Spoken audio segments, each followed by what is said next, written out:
really the basis of this squad is, we left Old Trafford after 2 really good performances, 4 good performances in the group. So I didn't really want to move from the squad we had that day. We're only 3 games into the start of the season. But we've had a lot of people at the back with issues, so we've had to make changes there. And the only other change then is Eddie, who's coming in because it's an area where we'd like to have a look at him. He's a young player with a really good pedigree, very good finisher, and it's good for him to have some time with us. He's, I think, record goal scorer with the under-21s as well, so he's not had the chance to work with us up to this point, but he's a player that we're really interested in. Raheem Sterling's been flying for Chelsea. Why is he not there? Well, because of what I said. We were really pleased with the group to bring Raheem back in. We've got to leave somebody else out, and on the back of 3 games, I didn't think anybody in this group of attacking players warrants being left out. So it's really good to see Raheem start the season so well. He looks in good condition. He looks hungry. He's obviously an important player for us, and has been an important player for us. But we have, in those attacking areas just behind the 9, got a lot of competition for places, and I think all of those players have started the season well, and they've certainly, the group that are with us, have done really well for us in the recent games. We shouldn't have any concerns about his long-term England future here. The fact that this is the 3rd squad on the trot, I think, that he's not been involved in. Yeah, but he was not available for the last 2, so and of course that's given other people the opportunity to play well and to establish themselves in the group. So it's a difficult call, and Raheem's not particularly happy about it, but I understand that because he's an important player for us, and I'm convinced he's going to have an excellent season with Chelsea. There's no doubt about that. Thank you. There's always controversy whenever you pick the players, because I think you and a lot of fans would probably like to have 30 or 40 in this squad, but Harry Maguire and Jordan Henderson's inclusions will probably make some headlines as well, and make 1 or 2 fans prick their ears up and think why. Harry Maguire hasn't played any time at all for Manchester United. Jordan Henderson now in Saudi Arabia. Mm-hmm. What's your thinking with those 2 senior players?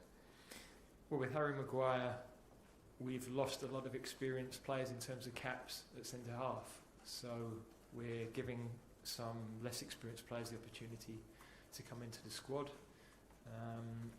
But unfortunately, we look like Tyrone is out for most of the season. John Stones is out for this camp. Eric Dyer hasn't appeared in Tottenham's squad.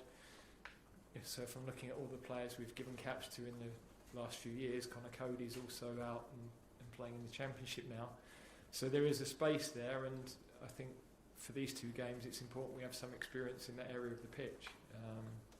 Clearly with Harry and with Calvin Phillips, it's far from ideal that they're not playing football, but similarly with Calvin, I think Declan Rice was the only English player to start at the weekend as a single pivot, and Calvin is the next best positioned to do that. Hendo can play there, Conor Gallagher could play there, but it's not their best position. We've got players playing in the league that are playing in a double pivot. Someone like Angel Gomez is doing that, but it's a different sort of role. So yeah, it's not a good situation that those guys aren't playing football, but that's, in certain positions we have a lot of depth, and in other positions we don't have a lot of depth. Moving away from this squad, Gareth, and I know this is a squad announcement news conference, but so much has happened since we've last spoken to you, and somebody you gave a debut to is Mason Greenwood. You gave him an England debut. He's now, by mutual consent, left Manchester United looking for another club. If and when he gets that other club, does he still have an England future with you in charge? Well, it's clearly a very complex case, and at the moment he isn't playing football, so it's not a consideration for us. Going forward? Or is that hypothetical and you don't want to go there? Well, that is hypothetical, and I think it's a topic that whatever I say, I could give you a very nuanced answer in either way, but that would just be used in a less nuanced fashion, frankly. Fair enough. Look, massively important story in football right now is Luis Rubiales and what's happened in the Spanish Federation. You probably saw what everybody else saw. What did you make of it, and does it show that misogyny in football, if you like, is there for everybody to see, and it's not just a Spanish problem as well? I would say that when you're a male in a leadership position, you've got a huge responsibility in terms of how you behave, and well, any leader, but in this instance, a male interacting with females. So, you know, that is my first thought, and my second thought would be with the Spanish team, because they played unbelievably well. Deserve huge amount of credit, as do our girls, who had a brilliant tournament. And it's very sad for them that the focus is not on what they did on the pitch. Last one from me. I'm sorry I'm taking a lot of time, but you'll have no doubt enjoyed watching the Lionesses go as far as they did. Came very close again. But I wanted to ask about your opposite number, Serena Wiedmann, who's done an incredible job, and she's now being linked with managerial roles in the men's game. Could she make that step and be successful in the men's game, do you believe? Well, firstly, she's done a brilliant job with our team, and you know, huge respect. We were, you know, communicating through the tournament, and we got on really well. So I'm really happy for her, what she's done. I think she's up for an award tonight, and hope she manages to secure that. So I don't know is the answer to your question, because clearly we have women CEOs in some of the biggest businesses in the world. So females in those leadership positions, it's more than possible. Of course, nobody has been given that opportunity yet in men's football, and I guess you've got to ask them as well whether that's something they actually want to do, because there's a debate, a general debate, but then there's actually what do individual people want to do. I know Emma has often said not necessarily for me. So and as I'm sitting here answering your questions, that probably tells you why. Yeah, so yeah, it's an interesting debate, but I don't know the answer. Hi, Gareth. Jordan Henderson's made his move to Saudi Arabia, and you said you were going to have a chat with him, and he was going to speak to you about his England future. Is there a concern about the level of football he'll be playing, and how will he be assessed going forward? Well, we've watched every game.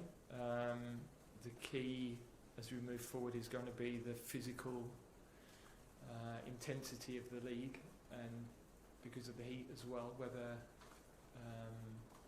that's going to allow him to perform at the level we need, that's a huge consideration. Clearly the level of the league we're still assessing, and it's changing all the time, because lots of other countries are going to have this issue. You know, Portugal have got a few players there. Other European countries have got players there, so I'm sure they're going to be playing international football still. Hendo's got to, and we've got to assess where he's going to sit in terms of our squad and map him against those other players. And that's not as easy when you're not playing in Champions League games or the Premier League games. But as I've already discussed with a couple of other players that are in the squad, it's not a straightforward decision on picking any of the positions, really. When you name an England squad, there's usually a lot made of the number of fullbacks in the team. There's only 3 recognised in this squad. Trent is listed as a midfielder. Is that an area of concern now going forward? Is it just a situation you find yourself in for this camp? Well, there aren't many English left-backs playing at the highest level. I think you're talking Tyreek Mitchell, Rico Henry, obviously Ben and Dan Burn is the centre-back playing at left-back with Newcastle. Luke missing. So, you know, Levi Colwell covers both those positions. It's been interesting to see him play there. So there may be 1 or 2 others we look at in that area as the season goes on. But for what are 2 really important games for us, this was the squad we felt was the right one. And just lastly, on Levi Colwell, how important is it to have a specialised left-sided left-back, left-footed? Everyone says how rare it is to find a player at the elite level in football. Well, he's doing really well. He's progressing. We really liked him at the end of last season with Brighton. That's why we brought him in to train with us. And he had a really good tournament with the under-21s.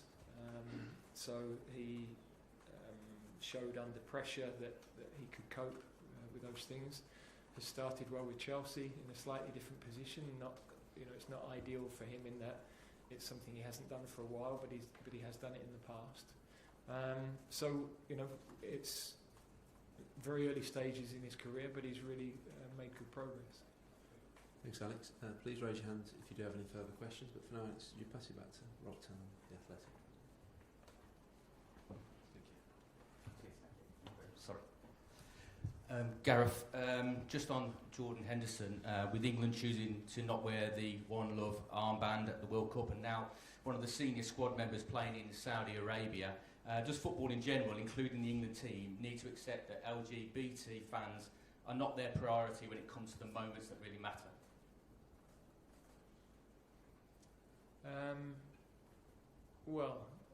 Look, I think we are supportive of the LGBT plus community. A large number of the team and staff have either relatives or friends from that community. So, it's something that a relationship that we're very conscious of, and a situation that we're very conscious of. We have tried to be supportive, but I also accept that members of that community felt let down around the World Cup. I think you have to live your life as you see fit. So, I can only talk on a personal level and my feelings of what the team represent, that I'll always try to do things, live my life in a way that I believe is inclusive, and try to be accepting of all cultures and understanding of everybody's different positions. And I do know that we're in a position where there might be a feeling we haven't done enough in certain situations, and if that's the case, then we have to accept that criticism. But it's not intentional that we would feel that we'd let down any of our fans. But it's these are all very complex situations that we're trying to do the best at navigating. Any further questions in this section? James Arling, yes. Hi Gareth, just following on from that, have you got any concerns about the potential fan reaction towards Jordan if he does play in these two games?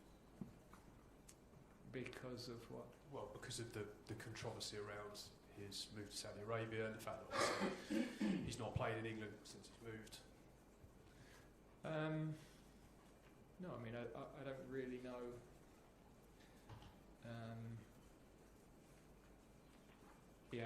I don't really know. We're picking a team for football reasons. There are lots of different ownership models of clubs in England. There are lots of different players playing in countries where there are different religious beliefs.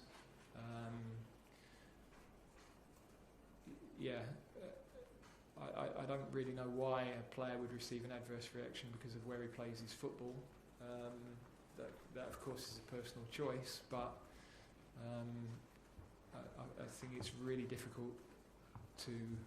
I'm a bit lost really with some of the questioning, because you walk in to try and talk about a squad announcement based on football decisions, and increasingly we're navigating such complex political aspects that I'm not really trained to do. So forgive me if I'm stumbling a little bit, but I find it really a really difficult scenario to try and get right.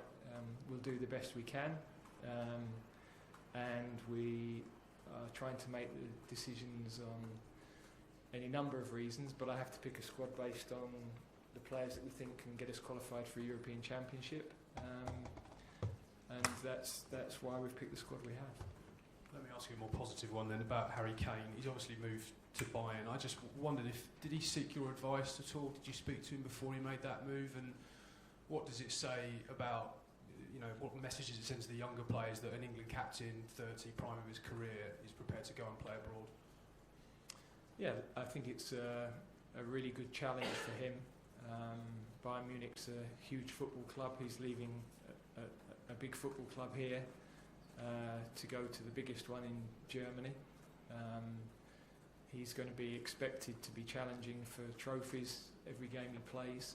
He's got a new set of supporters to win over and a new set of teammates to impress every day on the training field. So I think from that respect, a fresh challenge for him, I would view as a positive. I think from a life experience perspective, to live in different cultures, to live in different countries is brilliant for your own personal development in your family. So I'm looking forward to talking to him a little bit more. I've briefly spoken with him, but it'd be good to see how he's finding everything when he's with us next week. Did he seek your advice at all before he made the move or not? No. I mean, I'm always there if players want to speak, but I'm also not influencing their club decisions. That wouldn't be right, really. Thanks, James. Any further questions? Okay, we'll end it there. Thanks for your time today. Thank you.